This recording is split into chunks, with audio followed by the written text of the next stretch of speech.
Welcome to Talk Tickers.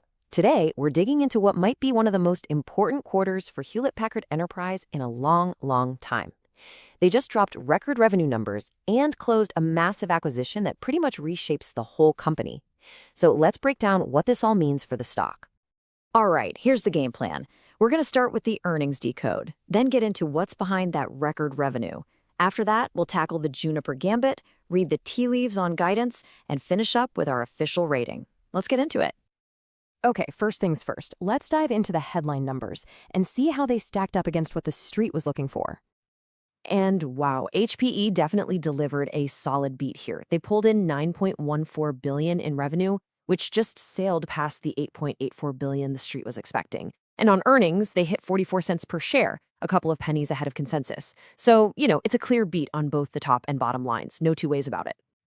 So you'd think with a beat like that, the stock would just take off, right? Well, not exactly. The initial reaction was choppy. It actually traded down almost 4% after hours before it found its footing.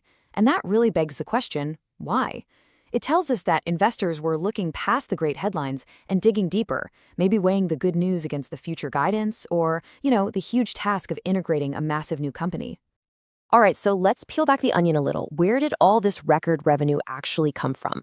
The really impressive part is that this wasn't just one segment carrying the team. The strength was across the board, with all their major businesses really firing on all cylinders.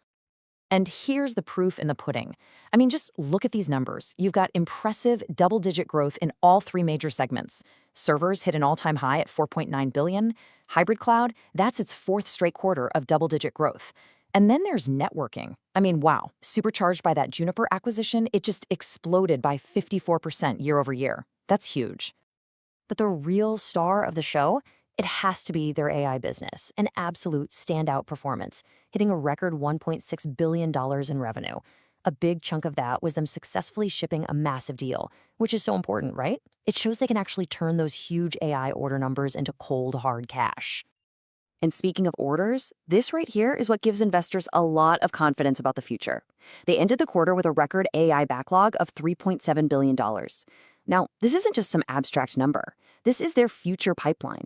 It basically gives them a crystal clear view into their revenue for the next several quarters. So you gotta ask, who's buying all this AI gear? Well, this is where the story gets really compelling. The demand is spreading out way beyond the usual suspects, the big cloud companies. We're seeing sovereign nations and big enterprise customers jump in a huge way. They now make up more than half of all the AI orders HPE has ever taken. That kind of diversification, that's exactly what you want to see for long-term stable growth. Okay, now let's talk about the elephant in the room. The biggest story this quarter, maybe this year for HPE, was closing that massive $14 billion deal for Juniper Networks. And let me be clear, this isn't just some small bolt-on acquisition. This is a game-changing move that completely redraws the company's financial map. And the impact was, well, it was immediate and it was huge. Get this, with only 1 month of Juniper's numbers in the books, the new combined networking division now makes up nearly half of HPE's total operating profit. It has, overnight become one of the main engines for the entire company. And you can see from the CEO, Antonio Neri, that there's no ambiguity here. He's making it crystal clear that this is a very deliberate pivot.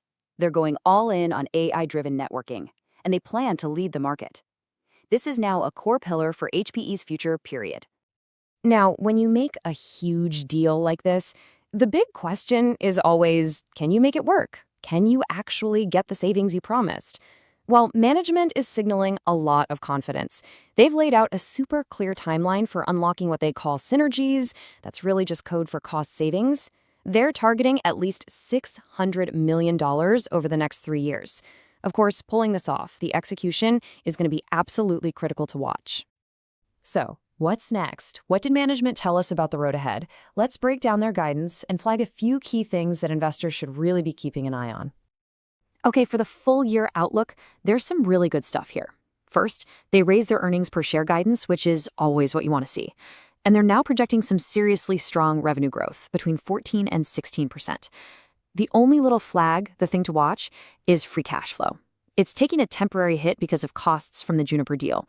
But, and this is important, the organic cash flow, The cash from their core business is still looking strong at about $1 billion. So beyond just the headline numbers, it's clear management is laser focused on just getting things done, on execution. They're pushing their Catalyst cost-saving program forward, they're working to get server margins back up to that healthy 10% target, and a huge priority, they are committed to paying down the debt they took on for the acquisition. The big date to circle on your calendar, though, is their securities analyst meeting in October. That's when they're going to lay out the whole multi-year strategy for the new networking business. All eyes will be on that. All right, let's bring it all home. After looking at all that, we get to the most important question. What does it all mean for the stock? And more importantly, how should you be thinking about HPE from here? Look, everyone's attention, and understandably so, is on the flashy stuff, the AI hardware, the big Juniper networking deal. But what if I told you the market might be missing the real story? We think the true long-term value, the thing that could really move the needle, might be hiding in plain sight, in a part of the business the market just isn't giving them enough credit for yet. So here's our big idea, our take on the trade. Step 1, the thesis. The market still looks at HPE and sees a hardware company. That's the box they're in. But step 2, here's the edge. GreenLake Intelligence. This is their software platform, and it's quietly building AI agents that can actually automate IT operations. We're talking about a shift from just monitoring things to having an AI that prescribes solutions and manages things autonomously. So, step 3, the play. Go long on HPE. We'd probably use options to get more bang for our buck, and at the same time, short a classic old-school IT services company, one that's a prime target to be disrupted by this kind of automation. This is a bet that GreenLake is going to eat their lunch. And the catalyst? That October analyst meeting could be the moment the rest of the market wakes up to this story. So, putting it all together, the massive strategic shift with Juniper, and more importantly, this under-the-radar software story with GreenLake, we are initiating our coverage of HPE with an outperform rating. And of course, just a reminder, this is for informational purposes only. It is not financial advice. Please make sure you do your own research before making any investment decisions.